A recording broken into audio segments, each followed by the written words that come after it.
اور پانی پر قدرت ہونے سے بھی وضو ٹوٹ جاتا ہے، یعنی پانی مل گیا تو بھی وضو کیا ہو جائے گا؟ ٹوٹ جائے گا۔ اس میں زائد چیز ہے، پانی پر قدرت ہونے سے بھی وضو ٹوٹ جاتا ہے، اور انسان معاذ اللہ مرتد ہو گیا تو بھی وضو تیمم ٹوٹ جاتا ہے۔ ٹھیک ہے ہاں کن چیزوں سے تیمم کرنا جائز ہے؟ پاک مٹی، دھول اور دھول ملی ہوئی ریت سے کیا کرنا جائز ہے؟ تیمم کرنا جائز ہے۔ ٹھیک ہے ہاں اب اگر کیا ہے کہ اگر کوئی شخص جو ہے ہر اس شخص کے پیچھے نماز ہو جائے گی، ہے نا، ہر اس شخص کے پیچھے نماز ہوگی جس پر دوبارہ وضو کر کے نماز پڑھنا واجب نہ ہو، اگر اس پر دوبارہ نماز پڑھنا واجب ہو تو ایسے شخص کے پیچھے نماز نہیں پڑھ سکتے۔ ٹھیک ہے جیسے مثال کے طور پر ایک انسان ہے جسے کیا ہے، نہ تیمم کرنے کے لیے مٹی ملی، نہ ہی وضو کرنے کے لیے پانی ملا، اب وہ شخص کیا ہے، وقت کی حرمت کا لحاظ کرتے ہوئے نماز پڑھ رہا ہے، وقت کی حرمت کا لحاظ کرتے ہوئے، کیونکہ وقت کی حرمت کا لحاظ نہیں کرتا ہے، بلکہ وقت مطلب پانی نہیں ہے، چھوڑو بعد میں نماز پڑھیں گے عصر کے وقت میں، تو ایسی صورت میں وہ گنہگار ہوگا۔ کیا ہوگا؟ گنہگار ہوگا۔ وقت کی حرمت ہے تو وقت کی حرمت جیسے بھی ہو، آپ جس طرح بھی مناسب ہو آپ کو، چاہے ٹرین میں ہو چاہے کہیں پہ بھی ہو، جس طرح بھی مناسب ہو آپ اس نمازوں کو ادا کر لیں، بعد میں اس کو دہرائیں۔ ٹھیک ہے جس طرح ممکن ہو، بیٹھ کر ممکن ہو تو بیٹھ کر، کھڑے ہو کر ممکن ہو تو کھڑے ہو کر، اگر کھڑے ہو کر تو پڑھ سکتے لیکن بیٹھنے کی قدرت نہیں وہاں پر تو کھڑے ہو کر پڑھ لے۔ ہاں وقت کی حرمت کا لحاظ کرتے ہوئے جس طرح چاہے آپ نماز پڑھ لیں۔ ٹھیک ہے اور بعد میں اس کا اعادہ کر لیں۔ ٹھیک ہے اسی طرح ایک مسئلہ اور بھی آتا ہے کہ کیا ہے کہ سردی کی وجہ سے، سردی بہت ہو رہی، ٹھنڈ بہت لگ رہی ہے، تو انسان کیا کر لیں؟ تیمم کر لے، ٹھنڈ بہت لگتی ہے تو اس وجہ سے وہ پانی سے وضو نہیں کر پا رہا ہے، تو اس وقت کیا کر لے؟ تیمم کر لے، وقت کی حرمت کا لحاظ کرتے ہوئے نماز پڑھ لے، اور پھر بعد میں اس نماز کا وضو کر کے اعادہ کر لے۔ ٹھیک ہے ہاں تو اب ایسے شخص کی ابتدا میں بھی ہم نماز نہیں پڑھ سکتے، کیوں؟ کیونکہ اس کو وضو کر کے نماز پڑھنا واجب ہو جاتا ہے۔ اسی طرح وہ شخص جیسے کہ مثال کے طور پر جسے کپڑے نہ مل پائے، کپڑے ہی نہ ہو تو ناپاک ہو، ٹھیک ہے پورے، تو ایسے شخص کے لیے بھی کیا ہے کہ وہ وقت کی حرمت کا لحاظ کرتے ہیں، اس وقت نماز پڑھ لے، بعد میں اس نماز کو جب پاک کپڑے مل جائے تو دہرا لے۔ ٹھیک ہے اب وضو کی سنتیں ہم نے ملا کر ہی بتا دی۔ جب آپ کو پتا چلا کہ اس میں فرائض کون کون سے ہیں، تیمم میں فرض کیا کیا یہ پتا چل گئے، تو باقی چیزیں کیا ہوگی؟ سنت ہوگی۔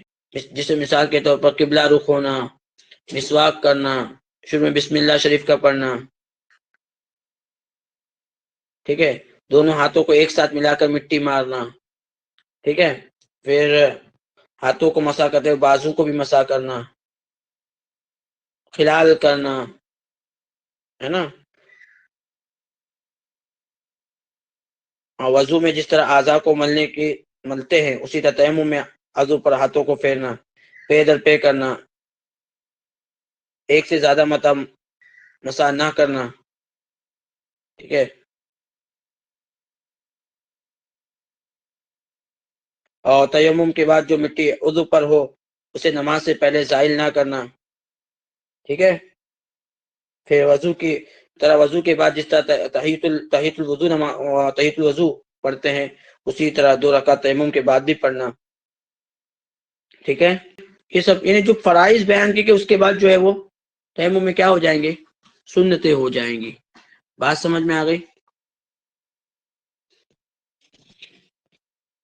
اور تیمم کی شرائط بھی ہیں، مثال کے طور پر سب سے پہلی چیز جو ہے،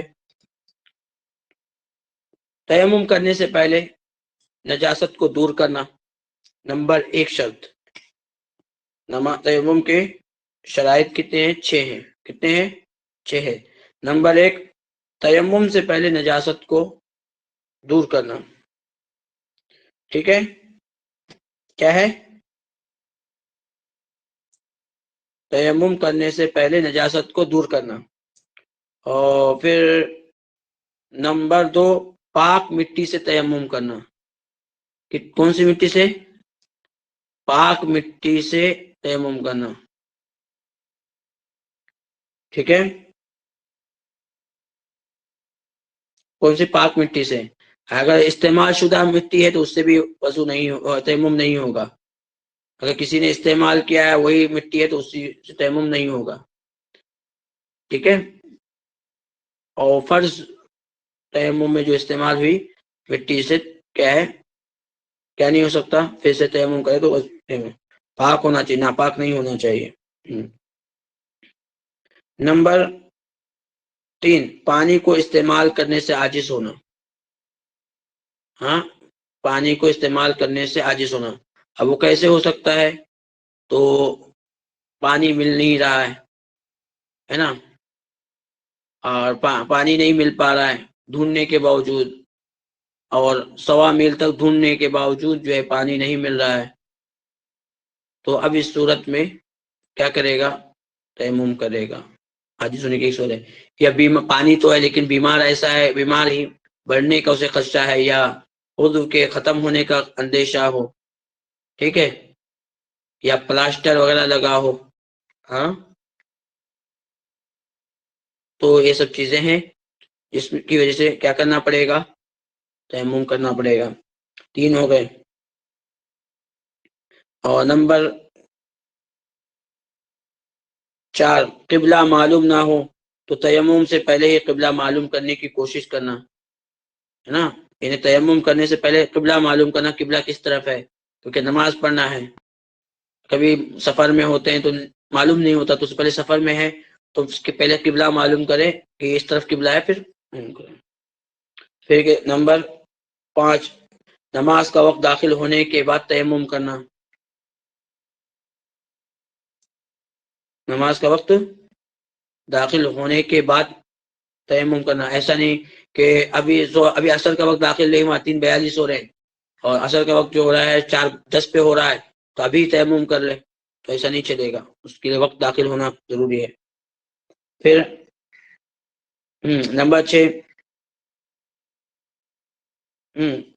2 ضرب سے تیمم کرنا. ایک ضرب چہرے کے لیے اور دوسرا ضرب ہاتھوں کے لیے. ٹھیک ہے، یہ چیزیں تھیں جو آپ کے سامنے شرائط کی تھیں، وہ بیان کر دی گئی. تو تیمم کے شرائط کتنے ہیں؟ 6 ہیں.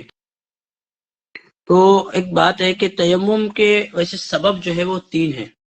کتنے ہیں؟ تیمم کے سبب 3 ہیں. کتنے ہیں؟ یعنی تیمم کرنے کا سبب کیا ہوگا؟ پہلا سبب یہ ہے کہ پانی نہ ملنا. نمبر 2 سبب کیا ہے؟ کہ کسی ڈاکٹر نے یا کسی شخص اپنے تجربے سے معلوم پڑ گیا کہ کیا نہیں استعمال کر سکتا ہے؟ پانی نہیں استعمال کرتا. دوسرا حیوان محترم، یعنی محترم جانوروں کے لیے پانی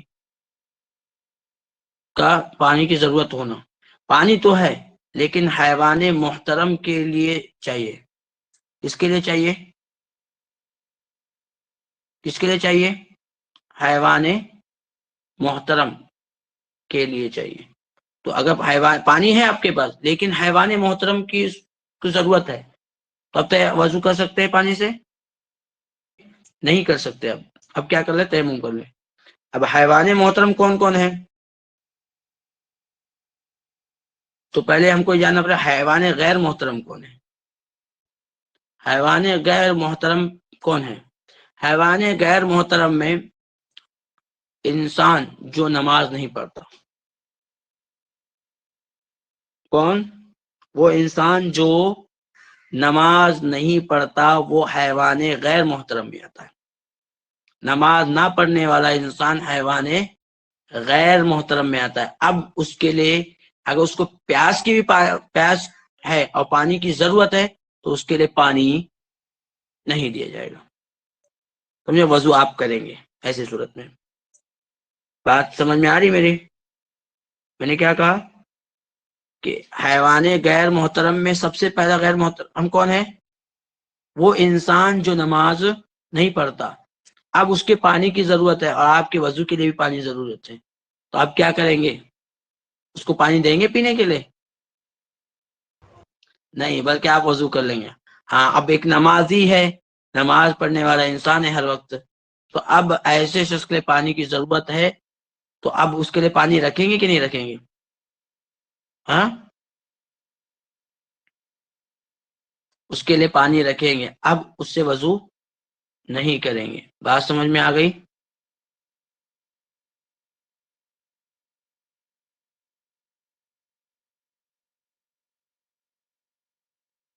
ہاں. اور نمبر 2، محسن. محسن مطلب کیا ہوتا ہے؟ محسن صاد کے ساتھ. ہاں، محسن. محسن کسے کہتے ہیں؟ جو شادی شدہ ہونے کے باوجود، مرد عورت کے شادی شدہ ہونے کے باوجود زنا کرنا. سمجھے؟ اگر وہ ایسے شخص ہے کہ مرد عورت میں سے کوئی بھی ایسا شخص ہے جس نے کیا ہے کہ شادی ہونے کے باوجود بھی کیا کر لیا ہے؟ زنا کر لیا ہے، تو اب اس صورت میں وہ غیر محترم ہے. کیا ہے؟ غیر محترم ہے. اب اس کے لیے پانی کی ضرورت ہے، تو ہم پانی نہیں دیں گے، بلکہ پانی وضو کریں گے. اگر وہ ایسے نہیں ہے تو ہم ان کے لیے پانی رکھیں گے. بات سمجھ میں آ گئی؟ نمبر 3، مرتد. معاذ اللہ مرتد کوئی ہو گیا ہے، معاذ اللہ مرتد. جو کیا ہے؟ مرتد ہو گیا، جو اسلام کے احکامات کو نہیں مانتا، یا کیا کرتا ہے کہ اللہ رسول کی نافرمانی کرتا ہے، یا حضور کی گستاخی کرتا ہے، تو ایسا شخص بھی غیر محترم ہے. ٹھیک ہے، ایسا شخص بھی غیر محترم ہے. اب اس کو کیا نہیں دیں گے؟ مرتد ہو گیا معاذ اللہ، تو اس کو بھی پانی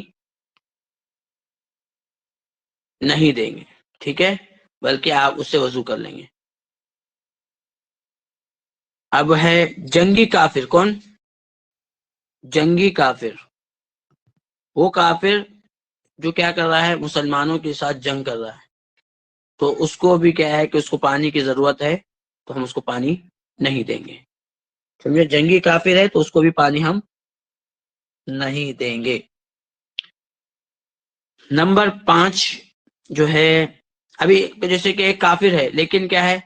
آپ مسلمانوں کے ساتھ رہتا ہے، مطلب یہ کہ وہ جنگ وغیرہ نہیں کرتا، بلکہ صلح کر لیا ہے، یا ٹیکس دیتا ہے، فدیہ دیتا ہے، ٹیکس دیتا ہے اسلامی حکومت کو. تو اب ایسی صورت میں اس شخص کو اگر پانی کی ضرورت ہے تو ہم پانی دیں گے. نمبر 5 جو ہے سور. سور تو جانتے ہیں نا؟ خنزیر، سور جس کو بولتے ہیں. اگر اس کو پانی کی ضرورت ہے تو اس کو پانی نہیں دی جائے گی. ٹھیک ہے، آپ وضو کر لیں. ٹھیک ہے، ہاں. اور نمبر 6 جو ہے وہ کاٹنے والا کتا. نمبر 6 کون سا؟ کاٹنے والا کتا.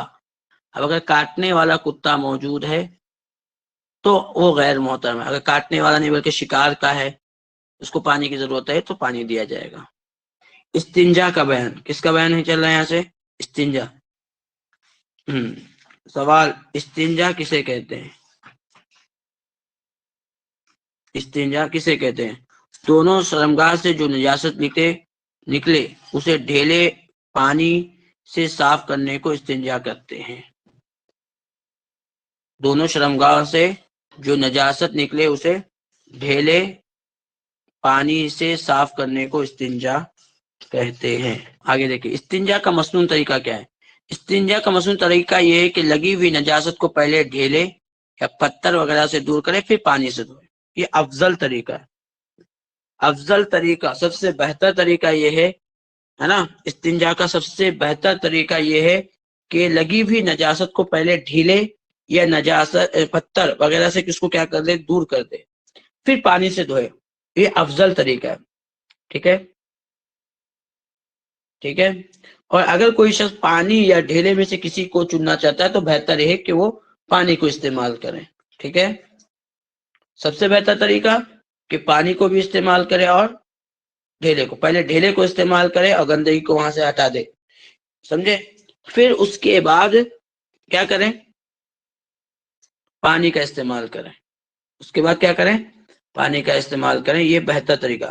اور اگر کوئی شخص پتھر اور پانی میں سے ایک کو لینا چاہتا ہے تو پانی کو لینا اس بہتر ہے. پھر اس کے بعد نچلا درجہ آتا ہے، وہ کس کا آتا ہے؟ ڈھیلے کا. اگر ڈھیلے سے بھی استنجا کر لے تو اس کے بعد وہ نماز پڑھ سکتا ہے. سوال: پاخانہ پیشاب کا کتنے ڈھیلے لیے جائے؟ جواب: ڈھیلے یا پتھر کم از کم 3 ہوں. 3 سے کم میں اگر کوئی کیا کرے؟ استنجا کرے، ہے نا، تو اس کا استنجا شمار نہیں ہوگا، یعنی وہ کیا پاک نہیں ہوگا. یعنی کوئی ایک پتھر استعمال کیا بولے صفائی ہو گئی تو نہیں چلے گا، بلکہ کم سے کم کتنے ہونا چاہیے؟ 3. اب اس سے زائد کتنے بھی لگے، اگر 4 لگتے تو 5 کر لے، اگر 6 لگے تو 7 کر لے، 8 ہو گئے تو 9 کر لے. یعنی طاق عدد میں جتنے لگ جائے اتنے لے کر اس کو صفائی صاف کر لے. ٹھیک ہے، ایسا نہیں کہ 3 بولے تو 3 ہی کرنا ہے، اس سے زائد نہیں لینا ہے، بلکہ جتنے میں صفائی ہو اتنے میں کرنا ہے. یہ کم از کم اتنے ہونا چاہیے، اس سے کم نہیں چلے گا، ہے نا. ڈھیلے یا پتھر کم از کم 3 ہو. ہاں اگر نجاست زیادہ لگی ہو تو 3 سے زیادہ جتنے سے پاکی حاصل ہو جائے استعمال کریں، مگر ڈھیلے طاق ہو. طاق ہو مطلب یہ بتا دیا گیا کہ اگر 5 ہو گئے تو ٹھیک ہے، طاق ہو گیا، لیکن 6 ہو گئے تو 6 ابھی طاق عدد نہیں ہے. طاق عدد نہیں ہے نا. طاق عدد کس کو بولتے ہیں؟ 1 3 5 7 9 11 13، ہے نا، اس کو طاق عدد بولتے ہیں. ٹھیک ہے، تو اگر ہمارے کیا ہے کہ 4 ڈھیلے میں پاکی حاصل ہو گئی تو 5 بار استعمال کر لے. ٹھیک ہے، اگر 6 استعمال ہو گئے، 6 میں پوری پاکی حاصل ہو گئی تو 7 بار استعمال کر لیں. یہ بہتر طریقہ ہے. ہاں، نوٹ: پانی نہ ہونے کی صورت میں صرف ڈھیلا یا پتھر کا استعمال کافی ہے. اگر سمجھو پانی نہیں مل رہا ہے کہیں، تو آج کل ایک بہانہ لوگوں کو مل جاتا ہے کہ ہم نے کھڑے ہو کر پیشاب کر لیا تھا. کیا ہے؟ تو پانی نہیں لیا تھا استنجا کرتے وقت. تو یہ چیزیں کیا ہے کہ یہ کوئی عذر نہیں ہے. آپ پتھر استعمال کر کے، چاہے مرد ہو چاہے عورت ہو، کیا کر لے؟ ڈھیلا استعمال کر لے، پاکی حاصل کر لے اور پھر نماز کے تیار ہو جائے.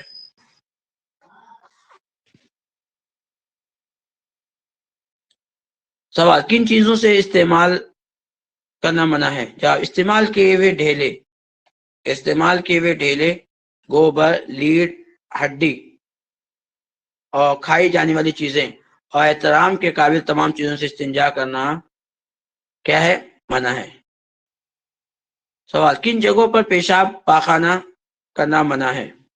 جواب: مسجد، عیدگاہ، مسلم قبرستان، کنواں، حوض، ٹھہرے ہوئے پانی اور سوراخ میں، اور ایسے سائے میں جہاں لوگ بیٹھتے ہو، پھلدار درخت کے نیچے، اور جہاں وضو اور غسل کیا جاتا ہے. ان جگہوں پر پیشاب پاخانہ کرنا منع ہے. مسجد میں پیشاب نہیں کرنا، عیدگاہ میں نہیں کرنا، مسلم قبرستان میں نہیں، کنواں میں نہیں، حوض میں نہیں، ٹھہرے ہوئے پانی میں بھی نہیں کر سکتے، سوراخ میں نہیں کر سکتے، اور ایسے سائے میں جہاں لوگ بیٹھتے ہو. ہاں تو یہاں پہ پاخانہ نہیں کرنے کا. ہاں لیکن ایک بات یاد رکھے، جہاں چغل خوری کی جگہ، یعنی لوگ وہاں پہ بیٹھ کے چگلی کرتے، کیا کرتے ہیں، تو وہاں پاخانہ کرنا سنت ہے، تاکہ وہاں بیٹھ کے چگلی نہ کریں، لوگوں کو اس چیز سے روکنے کے لیے. پھلدار درخت کے نیچے تو نہیں کرنا چاہیے. ہاں، اور جہاں وضو اور غسل کیا جاتا ہے وہاں. استنجا سے پہلے اور بعد میں کون سی دعا پڑھنا چاہیے؟ استنجا سے پہلے اللہم انی اعوذ بک من الخبث والخبائث، اور بعد میں غفرانک الحمدللہ الذی اذهب عنی الاذى وعافانی پڑھنا چاہیے. ہاں، نوٹ: استنجا جاتے وقت کسی ایسی چیز کا ساتھ لے جانا جس پر اللہ رسول کا نام ہو یا قرآن شریف کی آیت ہو منع ہے. استنجا کرتے وقت باتیں کرنا، سر ننگا رکھنا، میدان اور کھلی جگہ میں قبلہ رخ بیٹھنا منع ہے. ٹھیک ہے. کھلی جگہ میں. ہاں ابھی کیا ہے کہ اگر گھروں میں جیسے کہ ابھی بنائے ہوئے ہیں تو اس میں کیا ہے جو اگر قبلے کی طرف بھی ہے تو بیٹھ سکتے ہیں شوافے میں. سپا خانہ یا غسل خانہ یہ کیا ہے قبلے پاخانہ کی جو جگہ ہے وہ کیا ہے قبلے رخ کر کے رکھی گئی ہے. تو کیا ہے تو گھروں میں ہے تو بیٹھ سکتے ہیں. کھلے میدان میں قبلے کی طرف ہو کر اس کی طرف پیٹ کر کے پیشاب اور پاخانہ کرنا دونوں منع ہے. لیکن گھر میں اگر جو 4 دیوار میں بنایا جاتا ہے اس میں پیٹ بھی کر سکتے ہیں اور شوافے میں اور قبلہ رخ ہو کر بھی کر سکتے ہیں. ٹھیک ہے.